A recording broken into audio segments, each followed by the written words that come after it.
And welcome back, everyone. We welcome in the general manager of the Huntington Center, Steve Miller. We haven't seen Steve for a while, and Steve, since we talked last, the Huntington Center and the city of Toledo really gaining some major plaudits when it comes to rankings as far as the venue goes that you run, and the city and the market size as far as supporting our teams. The Walleye, of course, play at the Huntington Center, and the Mud Hens under that arm of Joe Napoli and Steve Miller at the head of the Huntington Center. So you got to feel good about the way things are going 4 years after the building's opening. It's amazing. Venues today named us #1 in the Midwest for the 3rd year in a row in 12-state region, and we are #8 in the world in the 5,000 to 10,000 seat category as well, which for Toledo, Ohio, and the competition of Cleveland and Detroit and Columbus, the momentum's great.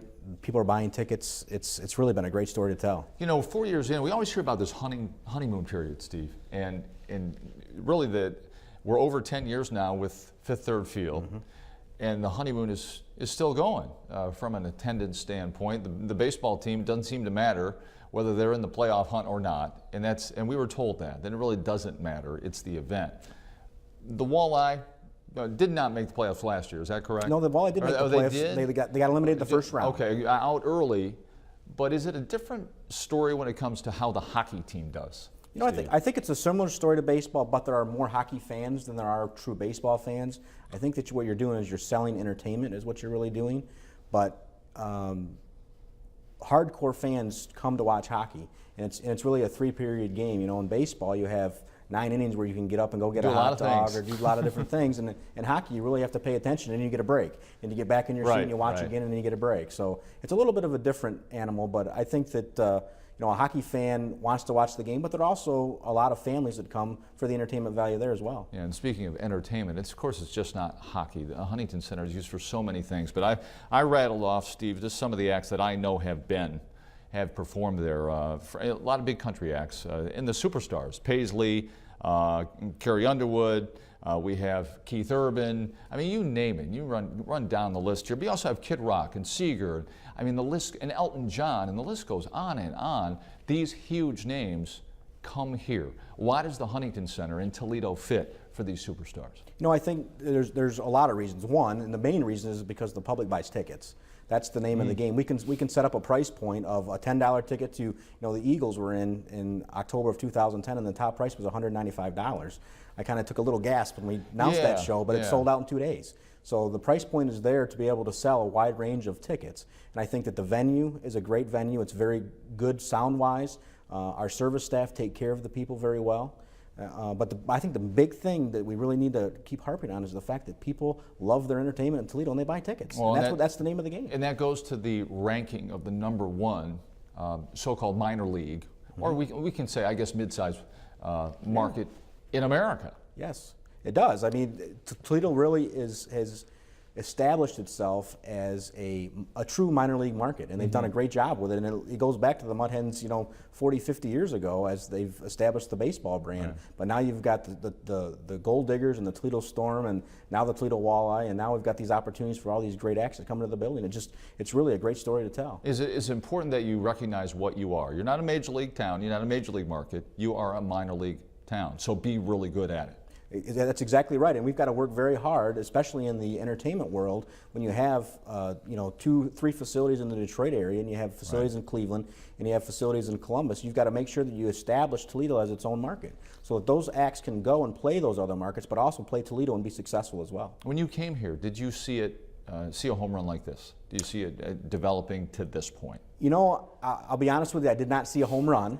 But I guess I'll say I saw a double, if you will. I think that it was a great market, been a home run. And it had a ton of potential, and it's been a huge success and a huge home run. And I think that the SMG folks that I work for in the private management world are very pleased with how this facility is taking off. From the construction phase all the way through to the opening and the success that it's had, it's really been a very, very good market for us. And it all comes back, it was $105 million to build that building. You're still paying off the debt on that, so you need to make money. You got to put people in the seats. So it does come down to business and finance, does it not? It absolutely does, and I think that that's the true testament to the people buying tickets, is they're the ones that support us when they buy food and beverage, when they buy T-shirts, when they buy the ticket to come to the game. All that money goes into the pot to our expense and revenues, and fortunately we have more revenues than expenses right now, and so we're paying the debt.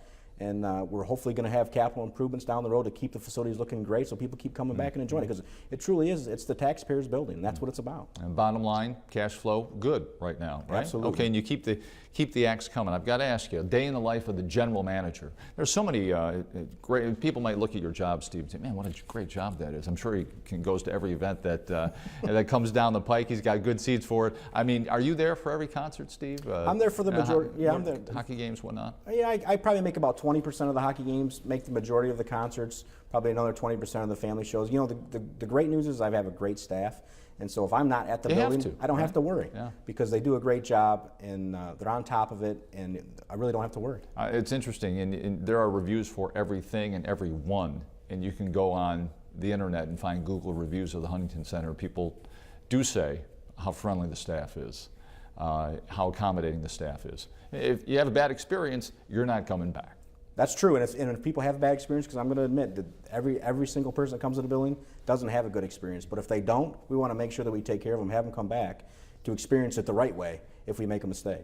Now, maybe this goes to your taste, and we've talked about rankings of the Huntington Center and Toledo itself, but rank the concerts. You had a lot to choose from. Superstars since '09. Your favorites? You know, I got to be honest. The favorite so far has been Bob Seger. You know, he said he's done 4 shows and over $2 million in ticket sales in less than 2 years in Toledo, Ohio, which to me is amazing. Granted, Bob Seger is a Detroit, Toledo person, and he came up playing the local bars and doing those type of things. But he was down here early in his career. Yeah. He was. He's just a great person.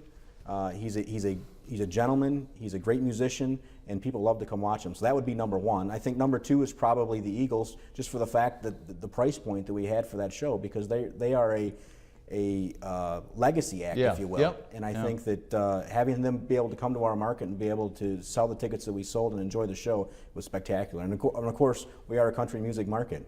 You know, the country music station here is very strong, and they do very well with the marketing partnerships. But the country shows just sell tickets, and they have a good price point. I mean, it's really a great market. Huntington Center's Steve Miller. We thank Steve very much for taking time out this past week to join us, as well as Dr. Richard Ross, the Superintendent of Public Instruction for the Ohio Department of Education. Came up from Columbus, stopped at Bowling Green State University, one of his alma maters, before coming up to 13 ABC and chatting with us. We do appreciate his time. Next week, we'll get back to the political fray, more on the run for the Toledo Mayor's office as it really heats up, working our way toward the primary, and Toledo City Council as well, as we get closer to the all-important date, September 10th, primary date. Now, in advance of that, 13 ABC and the Blade are teaming up to bring you the mayoral debate. That'll happen Wednesday, September 4th. You can see it right here on 13 ABC. Diane Larson will moderate. Our Bill Horman, our political reporter extraordinaire Bill Horman, yours truly, along with the Blade's political reporter Tom Troy, will make up the panel asking the questions. Once again, that is Wednesday, September 4th. You'll see it right here on 13 ABC. But for now, that will do it for this edition of Conklin and Company. We'll be back next week, regularly scheduled time, back on our set after the little makeover it's gotten. But for now, that will do it for this edition. Make it a great Sunday, everybody. We'll see you all this week on 13 ABC Action News.